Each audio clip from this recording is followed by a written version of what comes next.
Assalamualaikum warahmatullahi wabarakatuh. Di sini kami dari kelompok 1 dan yang akan membahas tentang materi klasifikasi hate speech pada media sosial Twitter menggunakan algoritma F-bias.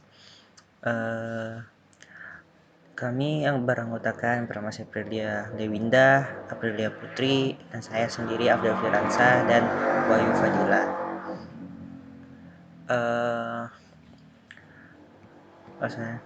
Di sini saya membahas pertama itu tentang hate speech itu apa. Hate speech itu adalah ujaran kebencian, yaitu suatu bentuk khusus dari bahasa ofensif atau menyerang yang digunakan untuk mengekspresikan ideologi kebencian, hate speech kepada orang, kelompok, ras, agama, orientasi seksual, warna kulit, gender, kebangsaan, dan lain-lain yang bersifat ujaran kebencian. Berdasarkan dari hate speech yang itu seperti apa, kami akan membangun sistem untuk klasifikasi hate speech pada media sosial Twitter menggunakan algoritma F-bias dengan tujuan untuk mengklasifikasi dari hasil crawling data di Twitter dengan hate speech atau perkataan kebencian yang ada. Di hate speech itu apa aja sih tentangnya? Termasuk hate speech itu adalah melakukan penghinaan, melakukan penistaan, melakukan perbuatan tidak menyenangkan, melakukan provokasi, melakukan hasutan, melakukan penyebaran berita bohong. Itu adalah sesuatu bentuk hate speech-nya ke seseorang. Lalu di sini ada sistem klasifikasi hate speech. Sistem klasifikasi hate speech-nya itu bernama ada sentiment analysis. Yaitu sentiment analysis adalah opinion mining adalah suatu riset dari komputasi dari emosi yang dilakukan atau diekspresikan berupa tulisan, tekstual opini sentiment. Lalu ada kedua text mining. Text mining ini adalah proses mengeksplorasi dan menganalisis sejumlah besar data teks dan tidak terstruktur yang dibantu oleh perangkat lunak yang dapat mengidentifikasi konsep, topik, pola, kata kunci atau atribut dalam suatu data. Tujuan utama dari text mining ini adalah untuk menyusun dokumen teks.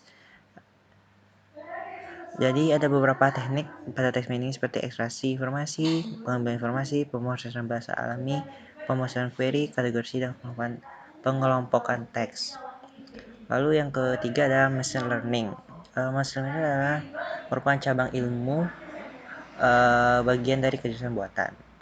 Dengan pemrograman untuk membuat komputer menjadi cerdas berperilaku seperti manusia, dapat meningkatkan pemahaman melalui pengalaman secara otomatis. Machine learning bekerja apabila tersedia data sebagai input dan untuk melakukan analisis terhadap kumpulan data besar sehingga menemukan pola tertentu. Lalu ada pre-processing. Pre-processing adalah tahapan yang akan dimulai untuk mempersiapkan teks sebelum diproses lebih lanjut. Dan di mana tahapannya akan menyesuaikan dengan proses yang akan digunakan. Dalam pre-processing, teks akan memiliki struktur tersendiri dan kemudian harus dipisahkan sesuai dengan tingkatannya. Tingkatan itu di dokumen itu berupa bab, subbab, paragraf, kalimat, dan terakhir akan menjadi kata atau caption kalimat terhadap pre-processing itu. Tahapan dari processing itu ada scaffolding, filtering, decolonization, stop word formal, normalization, dan stemming.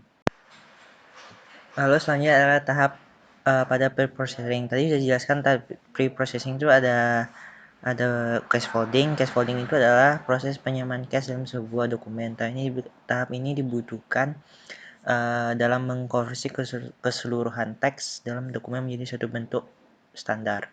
Lalu ada filtering. Filtering ini pada tahap ini melakukan penghapusan kata tidak penting. Lalu ada tokenization. Tokenization ini adalah tokenisasi berarti memecah teks menjadi unit yang memiliki makna minimal. Lalu adalah stop word removal. Proses menghilangkan kata umum atau kata-kata yang kurang penting. Lalu adalah normalization, itu perbaikan dan substitusi kata-kata yang salah eja ataupun disingkat. Lalu yang terakhir adalah stemming, itu mengembalikan sebuah kata menjadi kata dasar yang menyusun kata tersebut. Selanjutnya kita masuk ke algoritmanya, yaitu di algoritma F-bias yang kita coba, yaitu Naive Bayes Classifier adalah algoritma yang terdapat dalam teknik data mining yang menggunakan teori Naive Bayes dalam klasifikasi. Semua itu mendasarkan pada nilai suatu atribut atau atribut secara kondisional saling bebas jika diberikan suatu nilai input. Naive Bayes Classifier ini suatu metode pengklasifikan berakar pada teorema Bayes. Teorema Bayes adalah pendekatan statistik yang fundamental dalam pattern recognition atau pengenalan pola. Keuntungan menggunakan metode Naive Bayes adalah metode ini hanya memerlukan nilai atau jumlah pelatihan yang kecil sebagai penentu estimasi perbedaan yang nantinya diperlukan proses klasifikasi data. Selanjutnya kita akan coba penggunaan algoritma Naive Bayes ini. Pertama kita akan melakukan analisis. Analisis kata yang kita coba adalah seru D acaranya. Ini adalah data yang akan kita coba untuk analisis. Dan sebelum analisis kita berikan dulu alur-alur dalam menganalisis. Itu ada nama data input, itu data masukan, lalu baru ke masuk pre-processing tadi, itu tahap scaffolding, tokenizing, filtering dan stemming, lalu klasifikasi itu mengklasifikasi menggunakan bias, lalu hasilnya itu informasi atau hasilnya. Sekarang kita masuk ke tahap scaffolding setelah memasukkan datanya. Kata yang kita masukkan tadi adalah seru D acaranya dengan ada titik 2 kurung. Dalam scaffolding ini kita tuh mengubah hurufnya menjadi huruf kecil, yaitu huruf A sampai Z. Jika selain huruf A sampai Z, itu katanya akan dihilangkan. Seperti dalam gambar ini, dan seru tulisan S-nya besar, maka di outputnya serunya jadi kecil. Lalu ada tanda kurung titik 2. Ini sebelum diinput ada, setelah kita melakukan scaffolding itu hilang karena di scaffolding yang ada itu cuma huruf A sampai Z tapi huruf kecil. Selanjutnya ke tahap tokenizing. Tokenizing merupakan proses pemotongan string input berdasarkan tiap kata yang menyusunnya, serta membedakan karakter tertentu yang dapat dibuka sebagai jenis kata atau bukan. Jadi ini kalau tes ini di inputnya adalah menghilangkan kata-kata kata seperti huruf koma, kurung dihilangkan yang tidak perlu, sehingga di outputnya tanda kurung dan tanda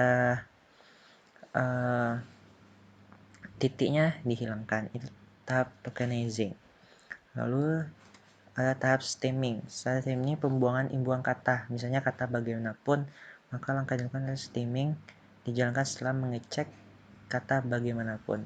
Pada kata penghapus kata dasar, jika tidak ada masuk kata penghapusan partikel yaitu pun, pada akhirnya kata dasar melalui pengecekan awal. Jika tidak ada, maka algoritma mengembalikan menjadi bagaimana dan stemming berhenti. Lalu ada tahap filtering. Tahap filtering adalah penghapusan kata-kata yang sering muncul namun tidak memiliki arti. Lalu klasifikasi menggunakan Naive Bayes. Algoritma Naive Bayes ini merupakan pengklasifikasian yang metode probabilitas, yaitu memprediksi peluang di masa depan berdasarkan pengalaman di masa sebelumnya. Akurasi dari algoritma Naive Bayes ini adalah akurasi dari highest labelnya 0,84%, akurasi dari abusive levelnya 0,77%. Dari hasil perhitungan itu dapat diambil kesimpulan bahwa algoritma Naive Bayes dapat mendeteksi kalimat atau kata yang mengandung hate speech. Jadi kesimpulannya adalah dari hasil perhitungan tersebut dapat diambil kesimpulan bahwa algoritma Naive Bayes dapat mendeteksi kalimat atau kata yang menggunakan hate speech dengan akurasi HS labelnya sebesar 0,84% dan akurasi abusive label sebesar 0,77%. Baiklah, disitulah presentasi saya. Kalau ada yang kurangnya, mohon maaf. Assalamualaikum warahmatullahi wabarakatuh.